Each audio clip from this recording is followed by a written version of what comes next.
gentlemen, I would love to present to you the one and only, the legend, Sally Firstenberg, Holocaust survivor. I am here to support the message that you heard from me. I believe the lessons of the Holocaust are vitally important for our future. And the more young people's minds we engage in understanding what happened once, the better off we are, because they will protect the future. And if they know what some of us lived through, then they will understand what a risky business life is, and how unpredictable it is, and how we must always, all of us, practice vigilance and be willing to do what is necessary to protect the freedoms that we enjoy. Americans are extraordinarily lucky. All right, some think they're smart, and some think they're talented, and God knows what else some think. But I think that Americans are extraordinarily lucky. The Jews of Europe were, how shall I put it? They were dealt a miserable deck of cards. And possibly, had they known what it all means, they may not have died in the huge numbers that they died. We were doomed to disappear, as Hitler wanted us to do. But we didn't have to disappear in such large numbers. I think my story is instructive, as is each Holocaust stories. And you know, we learn from stories. That is the way we learn. Never mind all the numbers and statistics and history books and so on. What stays with us is the story of Queen Esther. Whether it was true or not isn't so important. The point is, the story stays with us. My particular story is true. I will tell you what happened to me. And I will tell you why I was so lucky. And what you will make of it is your business. But I know what the young people that I have taught for 33 years have made of it. And I'm pleased to see that they are drawing the proper conclusions. And I'm happy to say that because of that, they are better citizens, better Jews, better Christians, better Muslims. They are better off because they know, and they will protect us. What happened to me happened because in 1939 there was a war. All right, so what? There have been wars galore.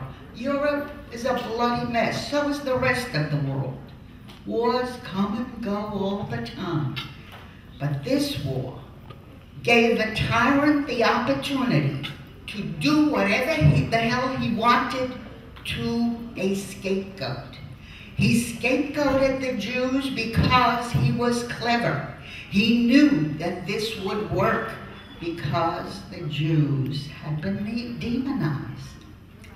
And once you're demonized, well, someone like Hitler could come along and scapegoat you.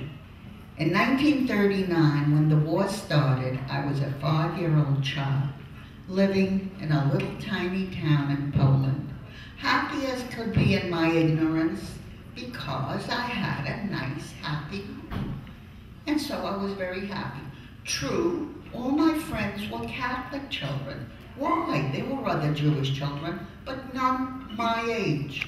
I was the only one my particular age in my particular town. So what?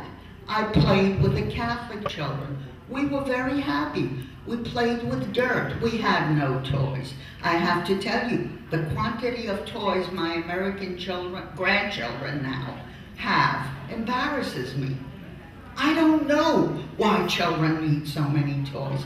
We had dirt, and we had water, and we made patty cakes, and we made tunnels, and we made mountains, and we did all kinds of things. But if we had a fight, I was insulted differently than they insulted each other. I was told, you dirty little Jew, go to Palestine, you're a Christ killer. I'm 5 years old. Where's Palestine? I'm no dirtier than they are. We were all dirty. We were playing in dirt. Christ killer? I never killed anything. So I'd go to my mother and I'd say, why do they say that to me only? And my mother said, pay no attention to them. You're a good little girl. They don't know what they're talking about. And that was all true. My mother was right. I was a good little girl. And they didn't know what they were talking about. But that is just the problem. That we say things and we don't know what we're talking about. And that is the demonization of a community. Did anybody object? Certainly not the Jews. We had to keep a low profile. If you were a Jew, you didn't dare speak up. I have to tell you, I am so happy to be able to say anything I please and not be afraid. Do you realize what kind of energy that gives me? What kind of will to do, to work that gives me? I don't have to be afraid of anyone. Extraordinary for someone who remembers what I remember. Then I was quiet. I didn't say anything. The Nazi army marched into our town, and they had nowhere to sleep because the town was small. No hotels, motels, no public housing. Where were they going to go to sleep? Outside, on the grass. But their officers were entitled to something better. So they came along into the homes of the private citizens, be they Jewish or Catholic. You understand that Poland is a Catholic country, and the 10% minority were Jews only. There may have been a handful of gypsies. I don't think we had any Jehovah's Witnesses. Sure, we had some closeted homosexuals, I'm sure, because the world being what it is, nothing has changed. Therefore, the German soldiers come to my home and they say to my mother, we have nowhere to sleep our soldiers, we need space for our offices, we're asking the people of the town to allow us to sleep our offices in their homes. Now, why do they talk so much? They were delighted to find someone who understood them. You see, Polish and German have nothing in common. But my mother spoke Yiddish, and they spoke German, medieval Yiddish, medieval German.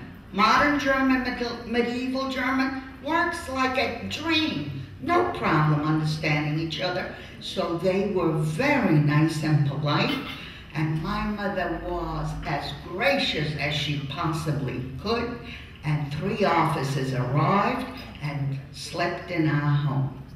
And we knew people kill, not because of what we do. Golda Meir was right. It's not what we do. It's not what we think that determines the course of what happens. What does determine it?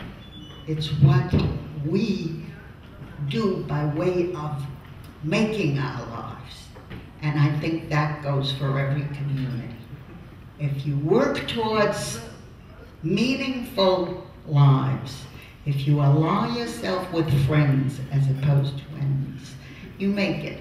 We have made it. As you can see, I never expected that life would be what it is for me as a victim. Once a victim, no longer a victim. I am not a victim. I am someone who survived a tough time, but I am determined never to be a victim again. No way, no how.